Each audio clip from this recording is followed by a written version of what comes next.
what was your intention about this movie? I wanted to make a soft porn movie. No, I'm kidding. I'm kidding. Really, it's a long sex scene. It's 15 minutes, but for me, it's important because it's a movie about that. It's a movie about how people those days can communicate so easily with sex, with physical, and how they can't go any further after. How it's harder to have real discussion about important things. So I wanted to show all this explicit sex scene because this is the only thing they know. They don't know anything else about how to share real intimacy with each other. So basically you are talking about sort of the fantasy of the pickup, a club, the music, drugs, alcohol. You have ideas of what your perfect mate is, of what you're going to be home with, and then all of a sudden the veil is dropped when you start talking afterwards and you say, we find out, for instance, he talks first, and he's Nikolai, he is from the Ukraine, and we find out he's a terrible partner prospect. He has no job, he's unable to work most of the time, he's temperamental, he's judgmental. He's cruel. Yes. He's a loser. Yes. Yeah, no. He smells. He doesn't bathe even. He can barely pay for his apartment. So that's automatically you say, well, get out of here, girl.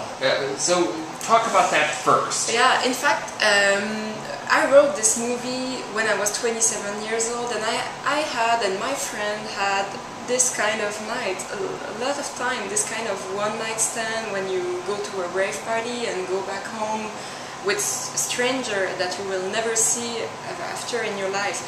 And I did it a couple of times. Mother, don't worry. But like it's a crowd I knew. So I wanted to write about it because I realized that after this kind of night, you feel so empty. Like you share a lot of things with someone, like a lot of intimacy, physical intimacy, but nothing else. So you're back at your home alone. You didn't talk to anybody, you didn't share anything true, and you feel so bad and empty, and you just wait for the next weekend to start again.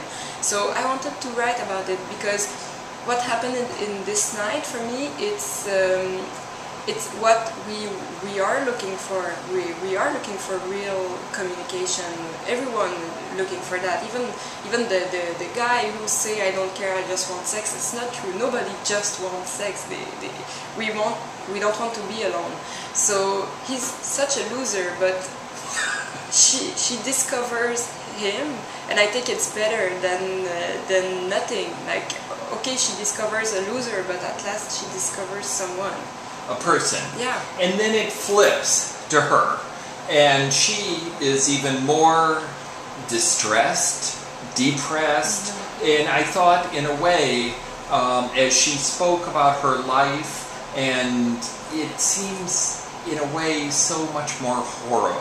Is this because it's a woman versus a man, that a man should take care of, be able to take care of himself? A woman, we figure, even though she can be independent, might need some kind of protection or security, and her life is so lost, and she talks about a compulsion almost to have anonymous, sadistic, masochistic sex that means nothing, that humiliates her and that exposes her to disease. Yeah, in fact, it's terrible. Even those days, we're in a modern time, and it's terrible for a woman to admit all those things. It's more shocking for a woman than for a man, and I think it's history, because women are supposed to be, pure, and we don't accept that much for a woman to be like that. Of course, she's not happy into this manner of this living. cycle. And for me, it's not. She's not like. It's a compulsion, as you said, but not that much. Like, in a way, I know a lot of women who act like it in their life, who are completely lost and who are looking for something and find it through those kind of sex adventure and everything. She's way far. Like, I'm not like her. She's completely lost. It's a character. But a lot of my friends and a lot of people told me, a lot of women told me, oh, it's a little bit like me. I've been through that. Like, I know the state of mind. Maybe I didn't do all that she does, but I know how is it to try to find love with it's not a way to find love, but in a way you are looking for love when you do this kind of thing. You are looking for someone. There's the phrase or the song, looking for love in all the wrong places.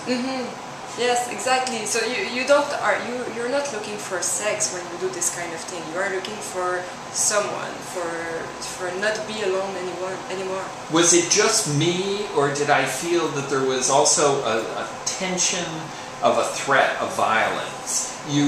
When you end up with a stranger in the middle of the night and you don't really know each other and you start speaking, at one point she runs out after he's basically said, "You're really a piece of garbage." And then he runs after her and forces her kind of to come back in, and you've got the rain going on outside, which I thought might have been a symbol of purifying this relationship, cleansing them in some way. But the idea of, the old 70s thing of looking for Mr. Goodbar and ending up dead, what was that? Is that just me feeling this tension about we don't really know how volatile he is, or maybe she'll do something crazy?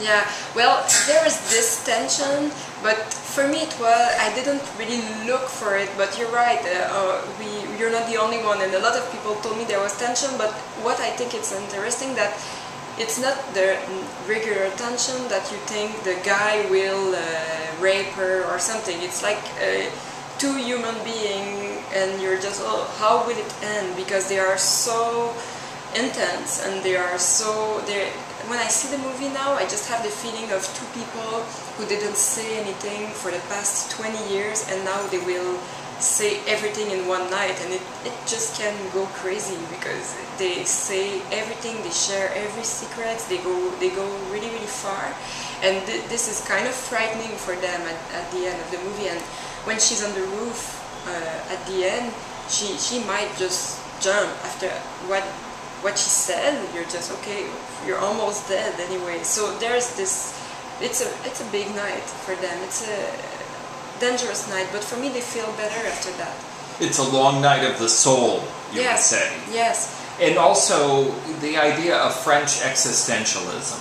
I kept thinking that here is a young woman who is totally looking at the world and sees no meaning, that you are a lonely vessel in an uncaring universe.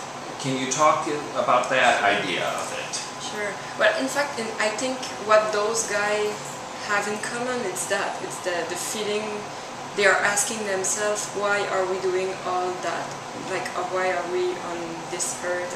Like this big questions that I think every human go through sometime in life. You can't, well, I don't know, maybe some people never ask themselves why they are living, but I do.